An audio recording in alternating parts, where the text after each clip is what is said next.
but bread, I think, like chocolate, is one of those things that like really keeps people forever. You have pastry chefs who are kind of generalists, and bread is one of those things for me that has, you know, stuck with me. And chocolate is the area that I've never really done any focused work in, so I'm very interested to hear kind of your story of getting into it and to have tasted all the chocolates. It's very inspiring. Well, you're more than welcome down at the factory anytime, so you know, come on down and, you know, play in the factory. That is what I was aiming for by complimenting you so much. So I will be down this week. Well, Nicola, I wanted to know, like, so was working at Dominique Ansel one of your first pastry jobs then? It was one of my first pastry jobs, and you messaged me earlier going, is there anything you kind of made there for them? And I have a really funny picture.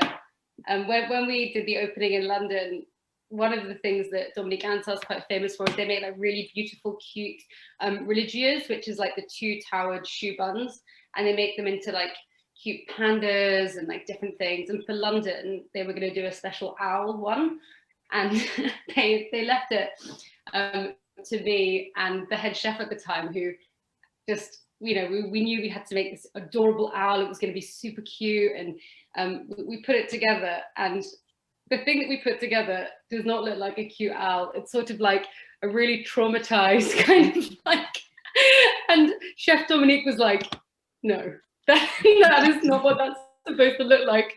We were like, oh my God, what has the owl seen? And I always look back at this, because this was one of my kind of, you know, and I've got the final owl. This is the owl that we eventually made, which is very cute, and a lot better than our original take. But yeah, that was right at the beginning of my career, and I was sort of, yeah, that, you know, the traumatized owl was one of the things I gifted to Chef Dominique. I'm sure he was very grateful at the time. But I definitely learned so much. It was such a formative job for me, and it's a brilliant place. And I'm sad when London is closed, but he seems to be opening concepts all around the world and doing really exciting things everywhere. So always. I'd love to know from both of you the question that's been asked about what's like the most interesting like flavor combination. So like, what crazy recipe have you done, Nicola, and Al as well? Ooh, I'll go. When I was working at Happy Endings, which is ice cream sandwiches, we did this roast potato and like ice cream for Meatopia. We made soft serve, which was like infused with roast potato skins with like little like roast potato crumb and with crispy chicken skin. Because we're both obsessed with like McDonald's French fries in soft serve. So we made kind of like a gourmet version of that with like a chicken fat caramel, and it was mad, and some people absolutely hated it, but the people that loved it really loved it. So that's... You lost me at the chicken skin, but the other potato chicken skin is so good. Okay, we'll talk about it. Yeah, don't eat meat or don't eat chicken. So. Oh, sorry. Okay, forget it. Oh, ow, help. Oh, to be honest, I would say kind of my style is much more kind of, you know, it's probably not going so wide on flavors, and I think kind of I'm quite traditional with my flavors, but with a contemporary twist. So I wouldn't say there's anything that stands out as being massively out there. Maybe the bacon one, but kind of, you know, like I said, it wasn't my favorite, but it was definitely something a bit different. I was also wondering with Nicola whether there was Nicola, I think I mentioned this already, but Nicola does a lot of experimenting with recipes, so trying different versions of brown butter and clarified butter and cultured butter just to see the difference it makes in biscuits. And so I was curious if there's anything you've done by mistake that turned into something better than you could have imagined. I'm still waiting for that golden goose moment where like I leave the oven on slightly too long and it comes out perfectly. The thing that I think a lot of pastry chefs do is this thing where something is going slightly wrong when you're making a recipe. You add a bit of cream, you add a bit of butter, you do something just to fix it in the moment. You think, oh, I'll remember that. And then you can never make it again, ever. And it's this dish that just exists in your mind, and you will try your whole career to try and make it again. And you never do. So that's what I always try and write things down when I do it now. But there are certain things that I've, you know, come out perfectly, and I've just never been able to make again. And it's a real tragedy of my career. So notebooks and pens for anybody that is recipe testing essential. And a lot of pastry chefs are very naughty like that and don't write it down. So yeah, it kind of takes the fun out of it a bit. Like you lose the creative flow if you're like stopping. Because I have tried to record what I make, and then like I lose the flow of what I've done. I'm like, oh, I do a few things. I'm like, oh crap, I forgot to measure that. of course, I'll be like, oh, 40 grams of milk powder, yeah. And then I just, the next day, it's gone forever. Yeah, like, I definitely remember that because it's so obvious. Of course, exactly. Could everybody share what their favorite was write it in the chat? I would love to know what you enjoyed the most. And if you have more questions for Earle or Nicola, please make the most of their time. I'm just trying to see if I missed any questions.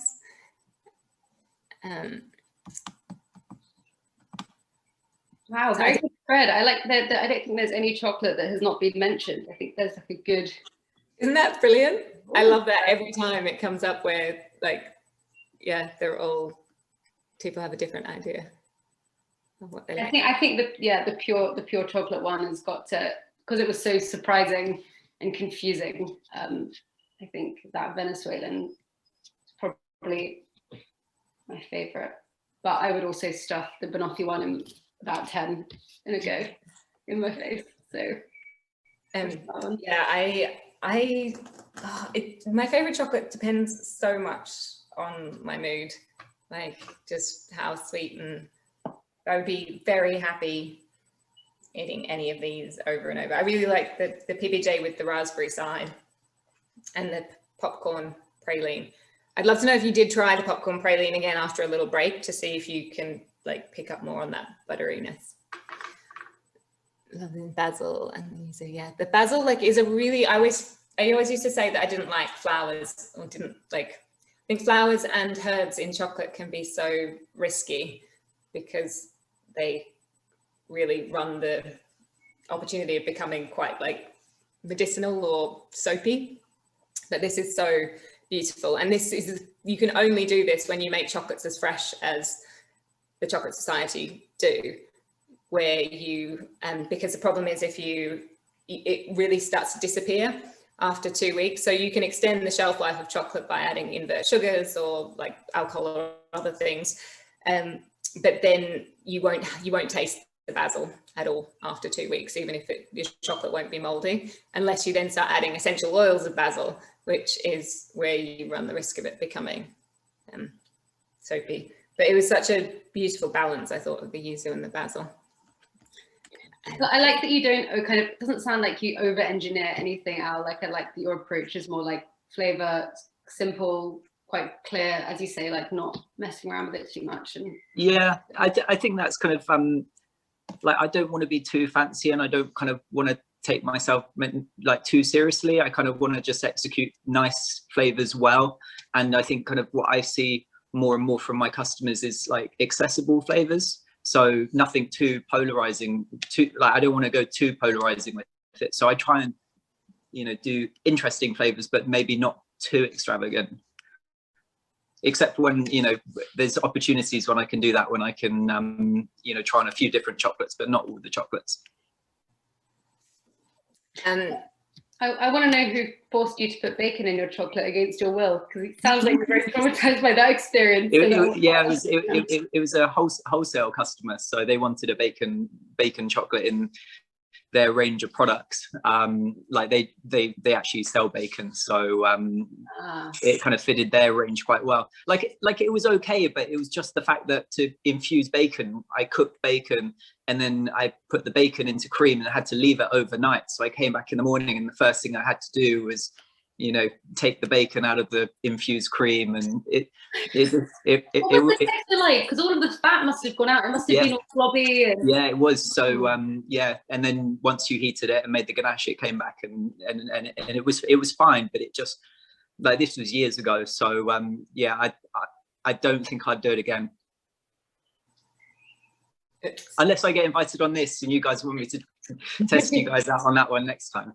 I've had like crispy bits of like candied bacon in chocolate before, and even though I don't actually enjoy bacon, I've enjoyed fat, it's worked like that dried, crispy caramel. But the kind of idea of bacon fat, yeah, feel the same way as you do about the chicken fat caramel. Oh, thank you. All these different fats are amazing because you can use any kind of, so brioche is one that you can put any kind of fat into brioche. You can put a really heavy cheese, like you could use like camembert in brioche. You can emulsify any kind of fat into that dough. So you see it quite a lot in Spain with like pork fat. I did like a bacon fat one when I was testing out this hot cross bun thing for the collaboration I did with the swine. But those doughs, you can put any kind of fat flavor profile into it, which is quite exciting. And Natasha asked Talia.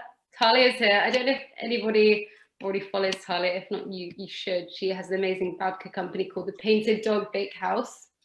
And someone asked her about putting infusions into your babkas. I want to know the answer. Talia, unmute yourself. I definitely, would you notice the difference between babka, like in a chocolate, would it be obvious the difference between babka and like just brioche, do you think? I mean, Pump Street do a lot of the bread infused bars because they have the rye and the sourdough and the Eccles cake and the panettone. But then the panettone is more about the fact that it's got like the citrus peel and the sugar crystals on it that makes it obvious it's panettone. Put Talia, I think. Oh, yay! Babka's right. Yeah, Talia's babka is amazing. There are a lot of bakers and chocolate makers and chocolatiers in this call. Wonderful people. We should do like a little shout out, networking. Sell yourselves, people. I think it was about putting babka into chocolate. So Al might be the better one to answer that question. Maybe Talia, you send Al some babka and he'll put it in a chocolate and send it back to you. I'll happily give it a go. Yay! Let's do it. That sounds perfect. And then send it some to me too, right? And everyone, I know everyone is like, don't leave us out of this new exploration. Yeah, guys, this is what we need to do for future mystery tastings. You just like feed me these ideas now and then I'll just sneak them back into future tastings. So you have to keep coming because obviously if I tell you when it's coming, that would kind of spoil the surprise. We'll just put a random ingredient in the post to Al and then he will cut it into chocolate, send it back. And like let you guys decide whether it works or not. Yeah. That's been the fun thing for me tonight is actually hearing the kind of feedback on the PB&J one where you guys could try the two different ones and let me know which works better because, you know, it's getting kind of feedback like that that's really invaluable, so it's been good.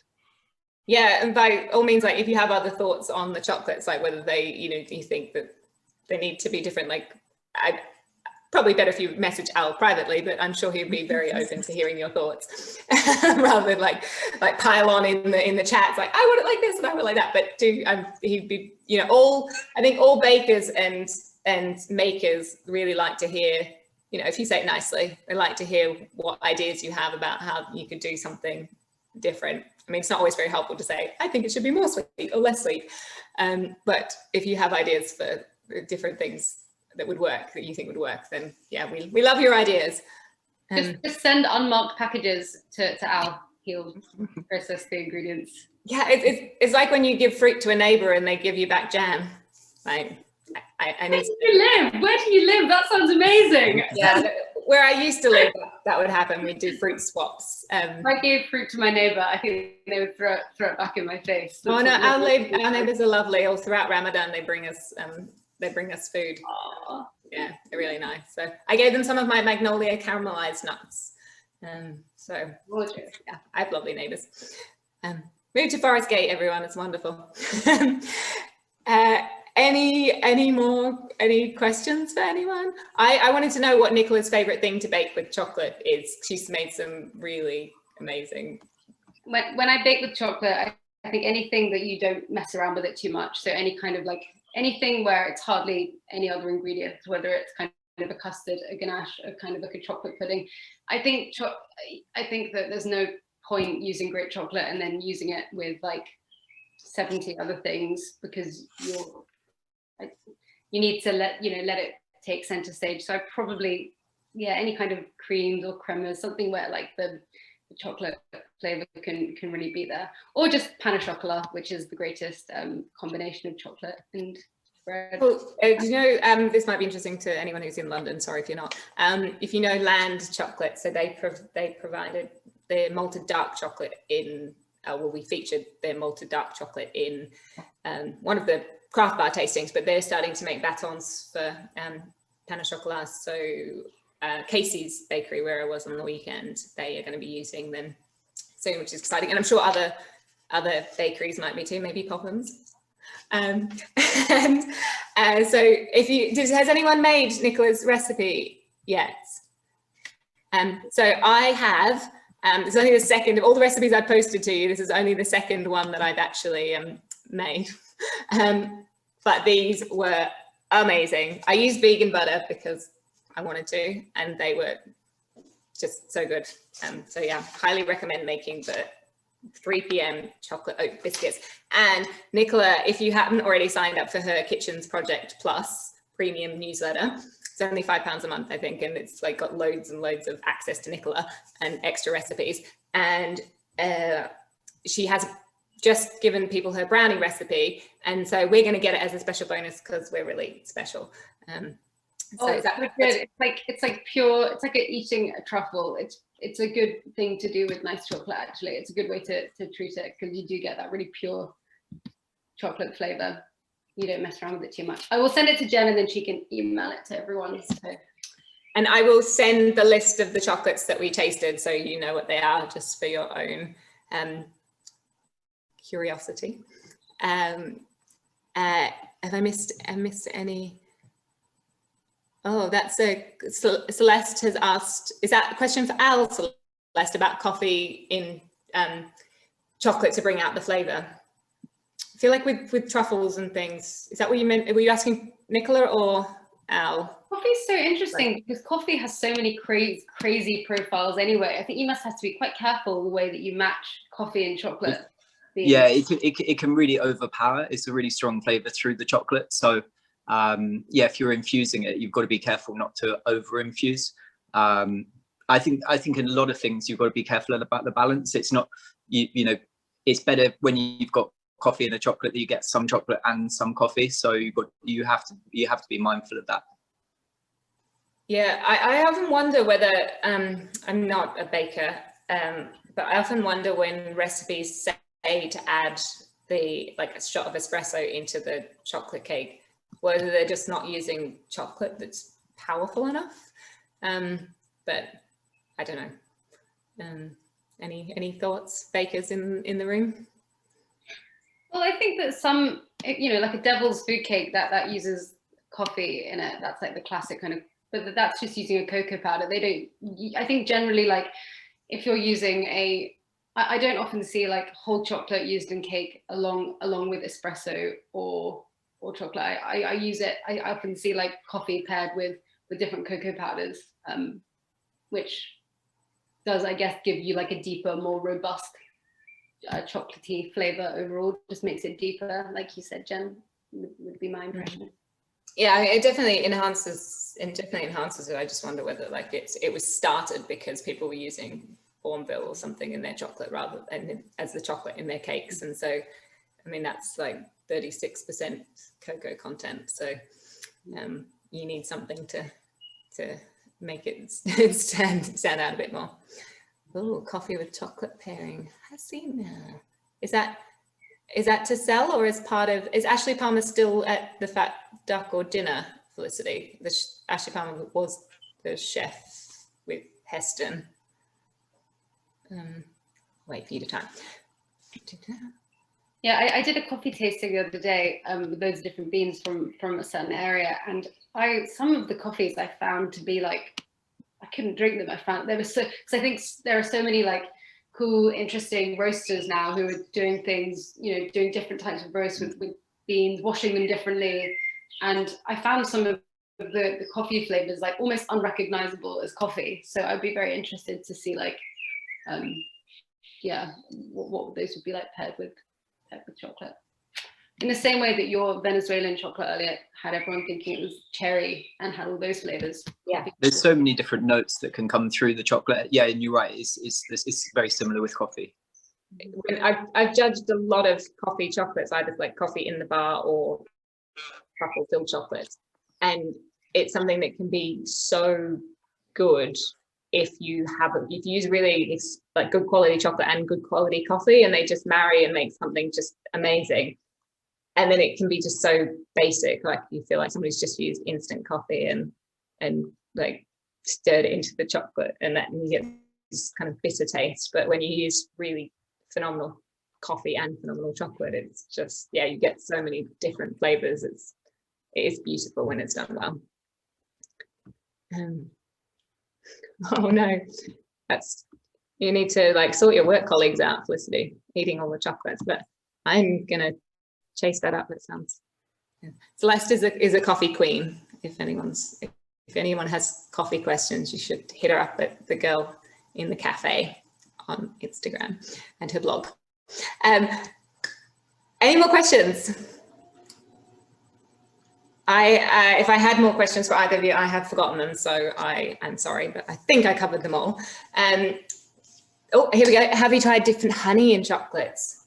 I've tried people who've used different honey in chocolates and found that it makes a difference. It's, yeah, quite amazing, especially if you add like a drop of honey into the mold first. So then you make a honey ganache, you put honey in the top and then make a honey ganache. And in fact, Harrods are doing a honey, their Harrods honey is going into one of their filled chocolates where they put honey in first, and then they've made a honey milk chocolate ganache as well, which I have in my house, but I haven't tasted yet. So I can't report on that one, but I have tried other ones before where you get, I don't know how many of you have done honey tastings before, but it's quite amazing when you try them side by side. Yeah. Has anyone ever eaten, I don't know, this was a new experience for me. I ate like the honeycomb. We bought like a whole one when I was at the bakery, I think for a treat. Like our head baker was like, guys, I've got you this thing. And it was just like a honeycomb. And it was I don't know if anyone's ever eaten that like straight. We used to be next to the London Honey Company. So he just like whipped it off the back of their van and brought it in. And it was wild. It's so delicious. If you're looking somewhere to start with honey flavors, then Honey Company is a very good place to start. If anyone's interested, they have like London honey, which actually tastes like London in a slightly gross but very exciting way. It's like bees that are on they're in Camberwell or something. It's like Camberwell bees. Tastes a bit rough, but quite delicious. I love that. That's brilliant. And on that note, I do want to know, Al, have you tried making any honey chocolates? Yeah, we have done the honey with the honey at the top of the chocolate and then a honey ganache, and because honey is an invert sugar, so you can replace invert sugar in your recipe with the honey, so you can use honey that way in the recipe as well. So we've tried that. Sometimes you've got to be a bit careful because you can lose the flavor of the honey through the ganache. And then we use a very small amount of honey in our we make a lot of chocolate covered honeycomb, so we actually use some honey in the recipe for the honeycomb as well. So there's some Somerset honey in our honeycomb. Nice. A lot of people don't do that, unfortunately. They don't put any honey in their actual honeycomb. Oh, I forgot to, I was going to announce, so I have, they're not both in the calendar yet, but the June is in the calendar. I haven't properly announced it yet, but you guys are the first to be officially told that Georgie, I don't know if she's on the call or not. She's going to come along if she could. Georgina Hayden is going to be my guest in June. I keep wanting to say July, as if this time isn't going fast enough. On this Wednesday, the 16th of June at 8 p.m. And then I think it's the 21st of July. It's not up yet, but it will be soon. And if you're on my newsletter list, I'll send you a reminder. Or in fact, I'll send all of you a list of chocolates and put it in as well. Felicity Cloak, the Guardian food writer and author of many books, will be my guest in July. So yeah, I'm yet to decide whether we'll do one in August because of the possibility of things melting. I mean, it could happen at any time. We'll probably get rained out in August, and then September will be really hot. But yeah, but there will be, I will keep them going as long as you'll keep wanting to come back. But as I said, I've been talking to June's Chocolatier, and we are going to be limited to 100 boxes for that tasting. So, but on that note, I haven't finished adding all of the, sorry, I didn't really sleep last night. So it's Maya's fault this time. Normally it's my own fault. But the code that's on your sheet, not all of them are live yet. Sorry. I'll try and get on to that tomorrow. So, and if your discount is not live, feel free to chase me, and I will get you your £5 off if you want to come and join me in June or July. Jen, thank you so much for organising these. These are so much fun, and I hope they continue long into the future, because yeah, it's really. Thank you for being such an amazing guest, and Earle as well. I've loved hearing from both of you. I just have so much respect for what both of you do, and I love hearing more about how you do it and the way you both think. So thank you for giving up your time this evening to eat chocolates with me. Thank you everybody for coming to eat those chocolates. Yeah, So it was such hard work, wasn't it? Oh God. Thanks so much, guys. I really enjoyed it. Yeah, thanks everybody. I will see you in June.